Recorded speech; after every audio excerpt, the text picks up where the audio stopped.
We will proceed to the type function. So what is the type function? So first we will type the variables. So x, so our variable is x. So equals, and our integers is example, we will put this on 10. We will put a 10. So next, our next variable is y. So equals, our integers is 4.5.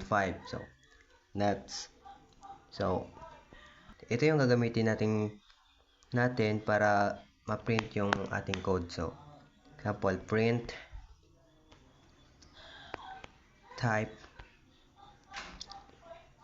our variables x, close and close again. So kagaya nga sinabi ko kanina, gagawa tayo ng type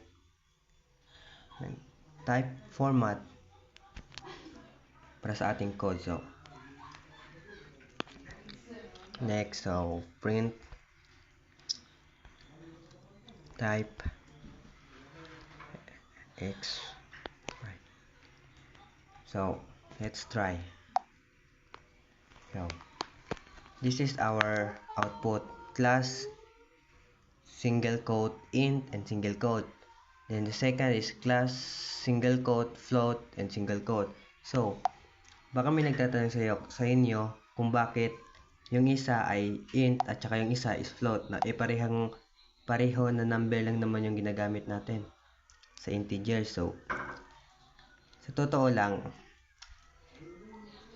yung int walang decimal, tsaka yung float with decimal siya, kaya yung isa int, yung isa float. So yan. So the float is